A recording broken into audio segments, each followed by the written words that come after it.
vaje. Tole smo že. Zdaj gremo pa naprej. Kateri člen zaporedja je enak danemu številu x? Se pravi, mi iščemo en člen zaporedja, ki bo enak številu x.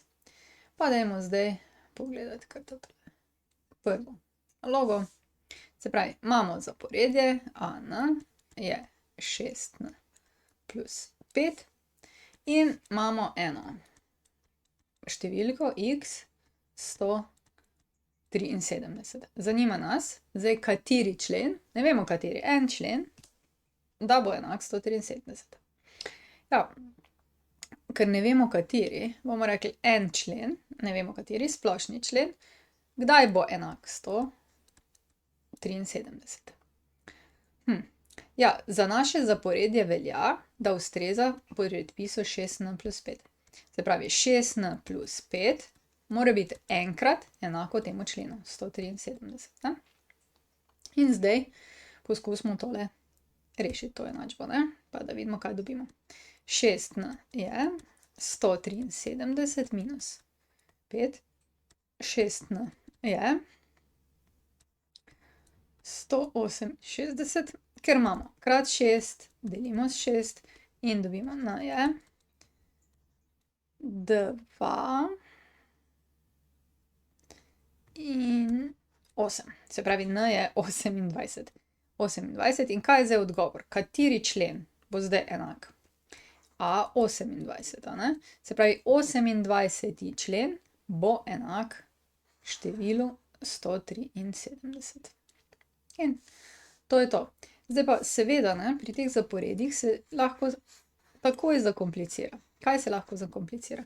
Zakomplicira se lahko, če slučajno, a ne, niste recimo sledili kaki drugi snovi, ne, zato so zaporedja na koncu, ne. Poglejte, lahko zdaj isto, tale pa nima številke, no, recimo lahko tole pogledamo, ne. A n je n plus 2 polomljeno z n plus 1 in x je 22 21. A ne, tule se že sicer malo na pamet vidi, ampak kaj, če se ne bi, a ne? Lahko dobimo iz tega zelo kompleksno enačbo. Se pravi, AN, en člen, mora biti enako 22 21. Vstavimo še n plus 2 namesto predpisa, ne, ker so vsi členi te oblike. 22 21. In kaj se zgodi? Ja, mi moramo rešiti to enačbo. Zdaj, treba se je znebiti imenovalca, se pravi, pomnožimo z 21 n plus 1, se pravi, ulomku pa se znebimo. Ali pa tako podobno kot križni račun, ne. In dobimo 21 pa 21 se pokrajša, tu dobimo n plus 2 krat 21 je, tu se pa 21 pokrajša, pa dobimo 22 krat n plus 1. Odpravimo ulomke, dobimo 21n plus 42 je 22n plus 22. N je na eno stran, število na drugo, 21n minus 22n je 22 minus 42. Se pravi, minus n, dobimo minus 20, n je 20. Kateri člen? 20. člen. Ok, tole smo. Gremo naprej.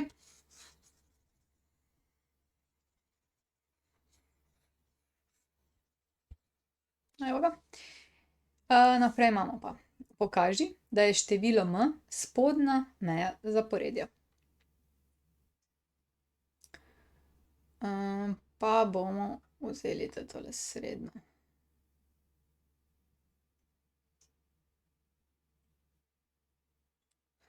Kaj zdaj to pomeni, spodnja meja? Tam, če gremo nazaj na definicijo, ne, spodnja meja pomeni, da so vsi členi večji od te naše meje. Se pravi, kaj moramo mi v bistvu pogledati? Pogledati moramo, če je 3n minus 1, se pravi vsi splošni členi, ki so take oblike, če so res večji od 3 polovice. Preden se lotimo reševanja te enačbe, pa poglejmo tako no, to seveda tako, z intuicijo poglejmo, ali kako bi rekli, ne. Prvi člen tega našega zaporedja je 3 minus 1 je 2. Drugi člen je 6 minus 1 je 5 in tako naprej, ne, bo šlo po 3, se pravi 2, 5 plus 3 je 8, pa tako naprej. Členi naraščajo, ne. Koliko pa je 3 polovice? Je pa 1,5. Se pravi, tako, če bi na oko rekli, če bi skozi naraščali, je res, da bo tole spodnja meja zaporedja. Kako pa zdaj to računsko pokazati, ne? Se pravi, pri nas mora biti tale formula mora držati za naraščanje in mi moramo to pokazati, ne, da to drži. V bistvu smo dobili zdaj to linearno neenačbo, kaj lahko naredimo je, pomnožimo mogoče z 2, da se znebimo ulomka. 6n minus 2 je še vedno večje od 3. Zdaj damo pa na to stran vsa števila, na to stran pa pustimo n-je. V bistvu rešujemo neenačbo po n-ju, ne. 6n je večje od 5. Zdaj pa imamo tukajle krat 6. Delimo z 6. A se znak za neenakost obrne? Ne. Zakaj ne?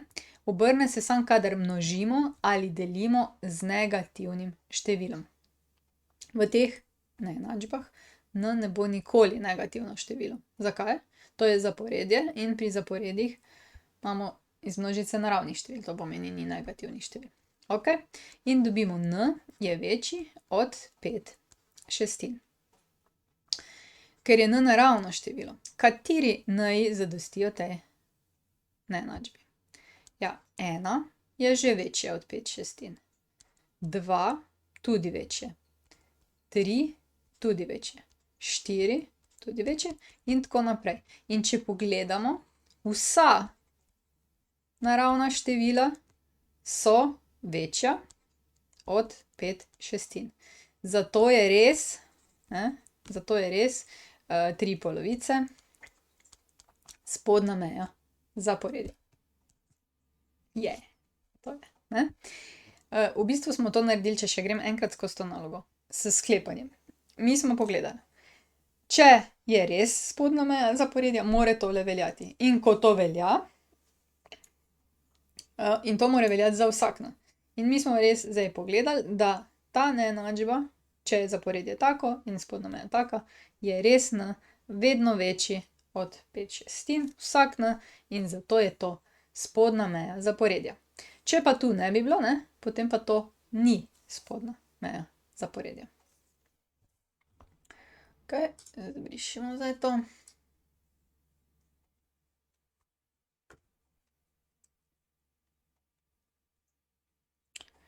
Pa gremo naprej.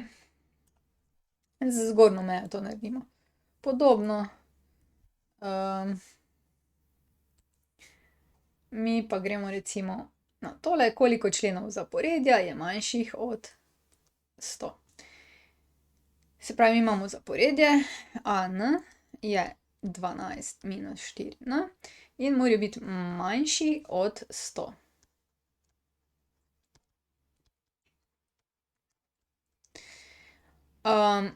Se pravi, AN, členi zaporedja, kateri so manjši od 100?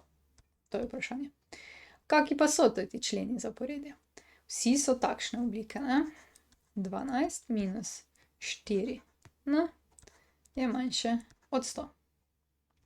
To pomeni, zdaj damo minus 4n je manjše od 100 minus 12.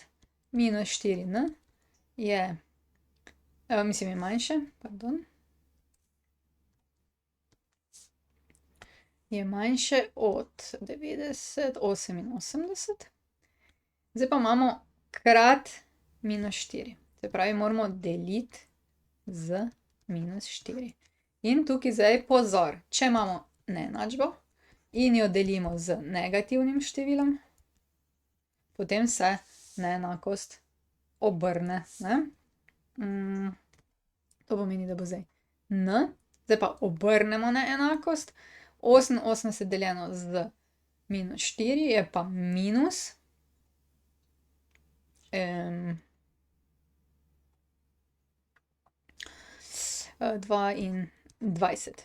Se pravi, n-ji so vsi večji od minus 22. To pomeni 1, 2, 3, 4 in tako naprej. Vsi členi so torej manjši od 100.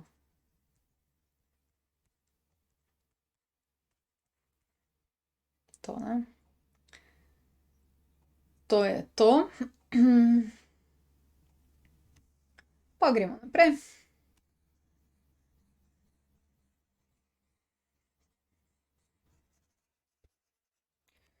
Recimo imamo tole. Za zaporedje AN je n na kvadrat minus 4n. Določi, koliko bi bil člen AN plus 1. Ok, kako bi zdaj to?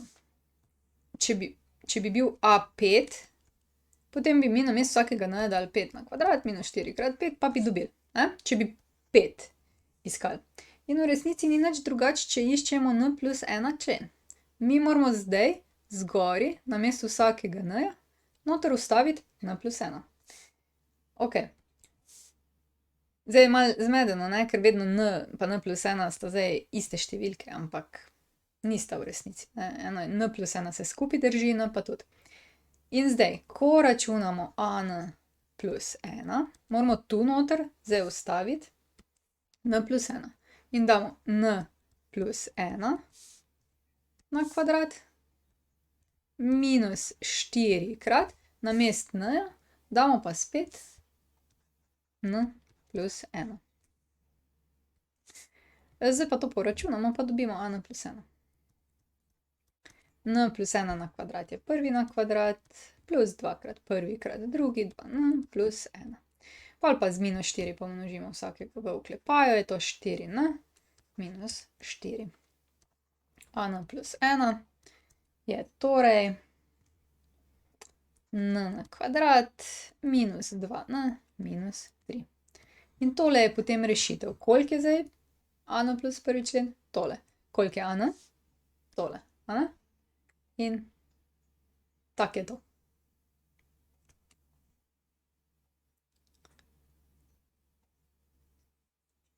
Ok. Kaj bi še rekli? Lahko, kaj še bomo, eno še bomo, ne? Eno še dajmo. Zdajle, ko smo se ravno greli. Potem pa gremo na druge podvige.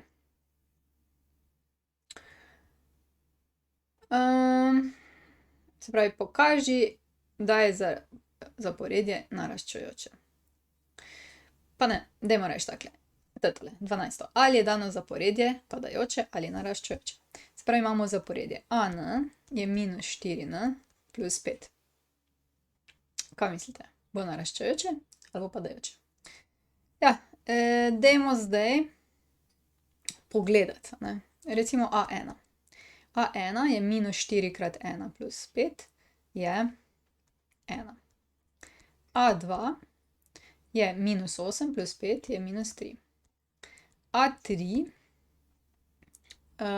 je minus 12 plus 5 je minus 7. Ne? In tako naprej.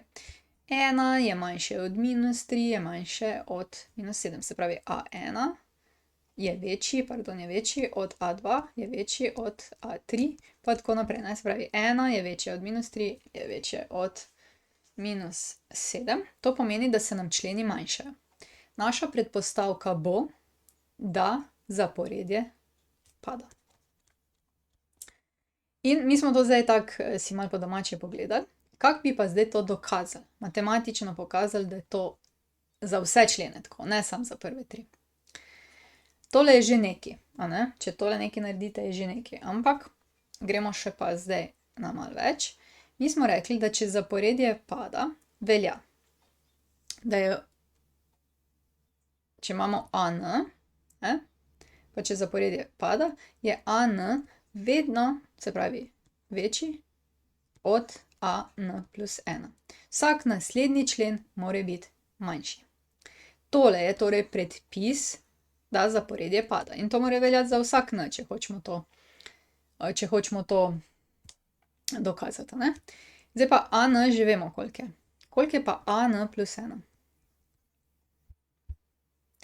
AN plus 1 dobimo pa tako, da v tole vstavimo noter namesto vsakega N-ja N plus 1. Se pravi, minus 4 krat, namesto N-ja damo N plus 1, pa spet plus 5.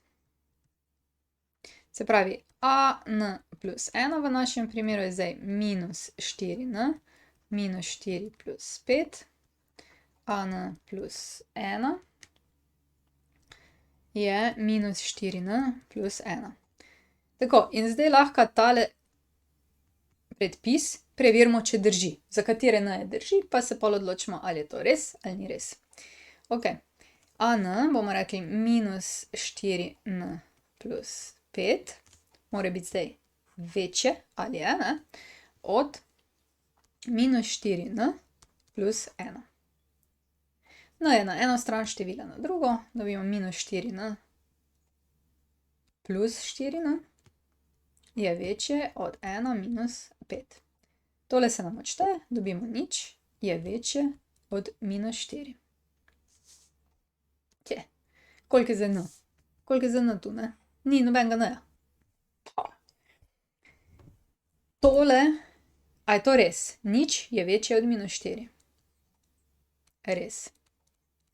In če je to res, to je za vsak N, ker sploh ni bilo važno, koliko je N. To je res. Se pravi, za vsak N je res, res, da zaporedje pada.